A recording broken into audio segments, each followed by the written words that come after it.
Hello les amis, j'espère que vous allez bien. Donc moi ça va super, mis à part la chaleur, je tiens tout de suite à m'excuser. Il y a mon ventilateur qui est juste à côté de moi, donc si vous entendez un bruit, un petit peu de vent, je m'en excuse. Il fait 35 degrés dehors, j'ai 2 éclairages sur ma gueule, je suis littéralement en train de cuire. Enfin bref, ceci étant, donc aujourd'hui on se retrouve pour la toute première vidéo qui fera partie des nombreuses autres vidéos concernant donc ma série intitulée Make-up pour les nuls ou Make-up pour les débutants. Et on va donc tout de suite commencer donc la vidéo avec le premier cours qui concerne donc la colorimétrie. Pour m'aider, bien évidemment, j'ai mon iPad juste en dessous de moi avec des notes concernant tous les cours que je vais aborder tout au mois donc de septembre. Donc les cours seront retranscrits en même temps sur Instagram dans une story à la une, ne vous inquiétez pas.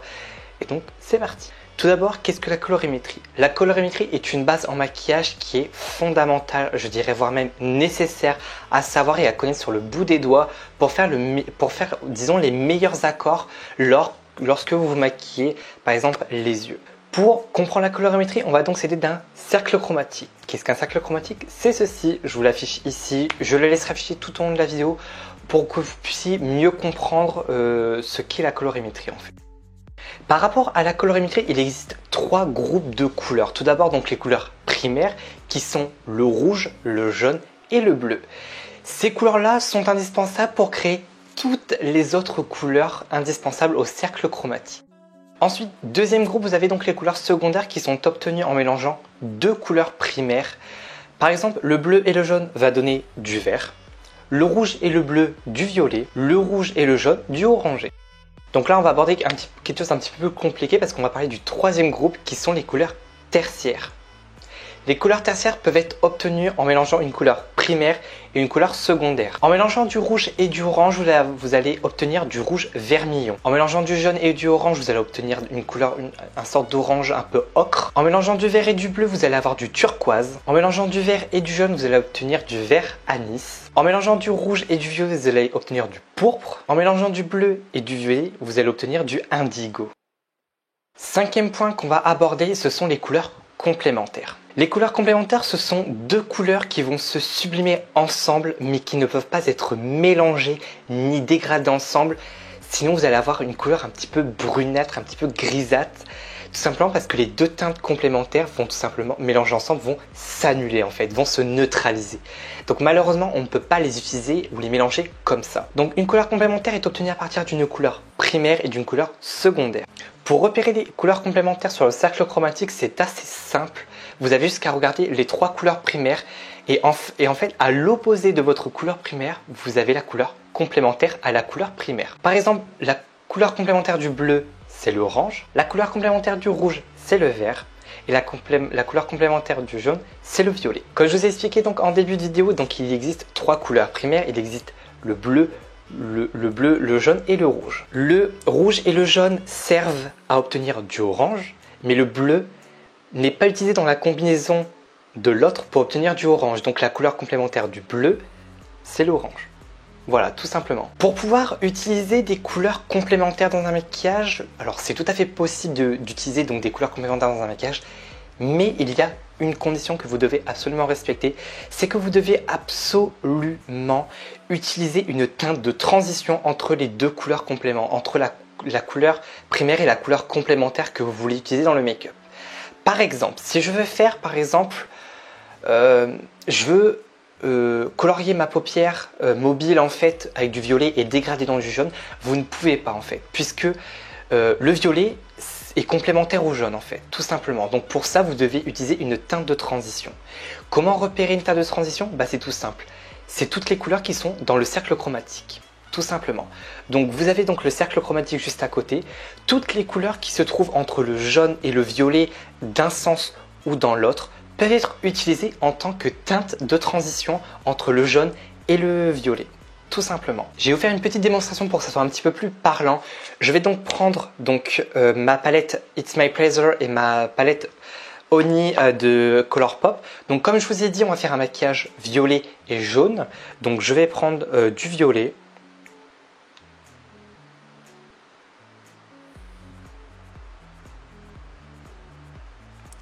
Donc voilà. je vais prendre du jaune.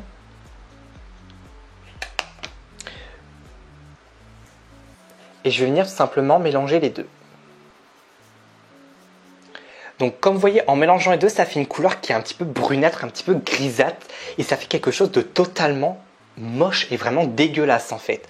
Mais voilà, c'est ce que vous allez obtenir en mélangeant une teinte primaire et une teinte complémentaire ensemble sans teinte de transition. Donc là, ce que je vais faire, c'est que je vais appliquer une teinte de transition. Donc je vais faire la même chose sur ma main. Donc moi, j'ai pris un violet irisé, enfin un petit peu métallisé, mais il faut faire ça avec des couleurs mates.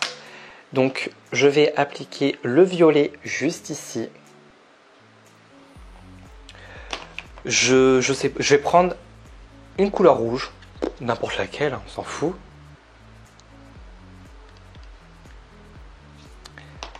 Je vais venir la dégrader. Comme vous le voyez déjà, ça donne quelque chose de beaucoup plus beau, de beaucoup plus harmonieux, puisque le rouge n'est pas complémentaire au violet, donc tout simplement les teintes peuvent se dégrader ensemble. Et on va donc finir par la teinte que je voulais appliquer, donc le jaune.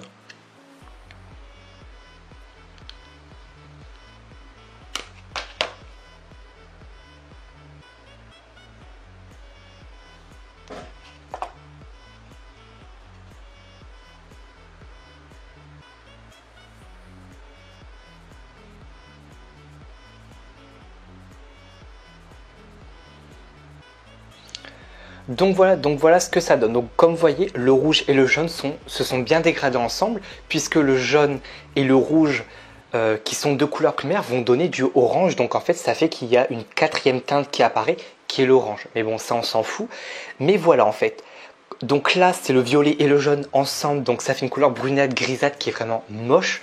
Et là, vous avez le jaune et là le violet, et en appliquant une teinte de transition entre les deux, vous voyez, ça se dégrade facilement ensemble. Je reçois souvent des questions en DM Instagram, quelle couleur me conseilles-tu pour faire ressortir en fait l'iris qui est dans mon œil? Alors, en maquillage, ce qu'il y a de bien, c'est qu'il n'y a pas de règle. Mais il y a des teintes qui vont faire ressortir certaines teintes d'iris plutôt que d'autres. C'est pas parce que vous avez les yeux verts que vous ne pouvez pas vous maquiller avec du vert. Ça, c'est totalement faux. Et c'est ce que je disais, en maquillage, il n'y a aucune règle. On peut faire littéralement ce qu'on veut. Si vous avez les yeux noirs et mettre du noir, vous pouvez. Si vous avez les yeux... vous mettez une lentille, je sais pas, violette, et vous pouvez vous maquiller avec du violet. Si vous avez les yeux bleus, vous pouvez mettre du bleu en fait. Vous pouvez faire clairement ce que vous voulez.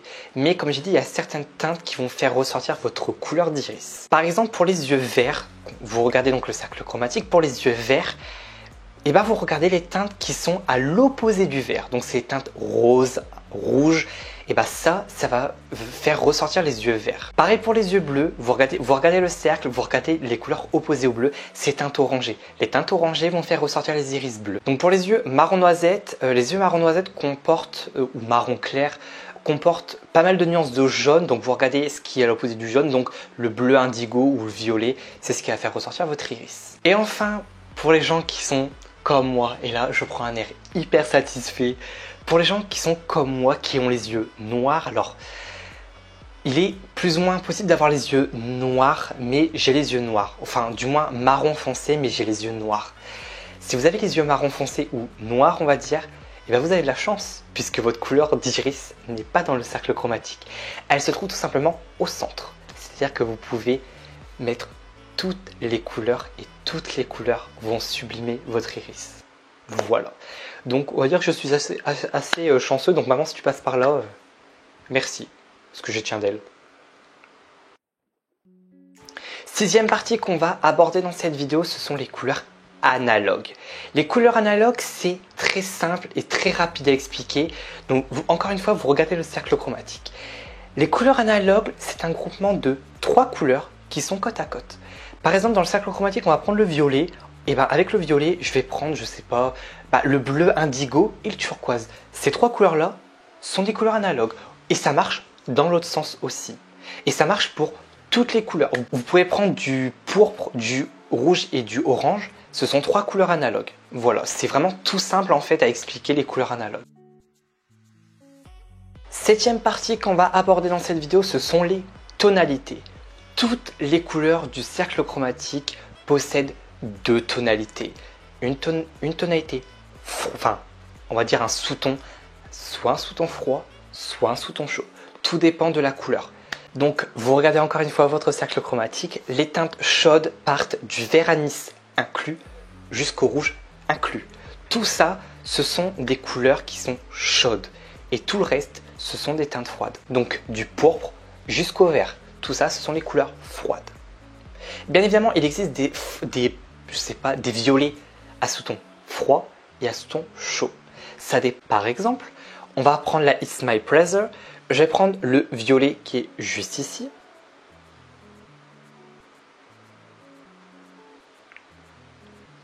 Et le violet qui est juste ici.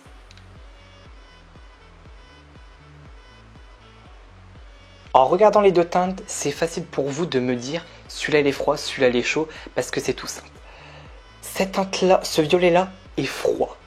Tout simplement parce que ce violet-là comporte plus de nuances de bleu que de rouge. C'est donc un violet froid. Celui-là, c'est un violet chaud puisqu'il a plus de nuances de rouge. Et vu que le rouge est une teinte chaude, c'est un violet chaud. Et ça marche pour toutes les autres couleurs. Il y a des rouges qui sont froids, des rouges qui sont chauds, des roses qui sont froids, des roses qui sont chauds. Et ça existe pour toutes les couleurs du cercle chromatique. Oui, j'ai oublié d'une parler d'une couleur que tout le monde aime, c'est le marron. Dans le cercle chromatique, le marron n'apparaît pas. Mais pour le marron, il y a un piège. Le marron n'a pas deux sous-tons, mais il a trois sous-tons. Froid, chaud et neutre. C'est tout simple. Le marron qui est ici, c'est un marron qui est froid. Le marron qui est ici, c'est un marron neutre. Ici, c'est un marron chaud. Le marron, c'est la teinte la plus facile à reconnaître au niveau des sous-tons, puisque c'est comme le violet, ça saute tout de suite aux yeux en fait. On n'a pas besoin de se poser de questions. On sait si un marron est froid, chaud ou neutre. Voilà, ça saute rien qu'en regardant la palette, ça saute tout de suite aux yeux. Huitième partie qu'on va aborder dans cette vidéo, ce sont les valeurs. Les valeurs sont deux teintes indispensables pour toutes les couleurs du cercle chromatique. Les deux valeurs sont le blanc et le noir. Ces teintes-là, comme j'ai dit, sont indispensables pour créer toutes les autres couleurs. Ils vont permettre soit de illuminer une couleur, soit de l'assombrir en fait.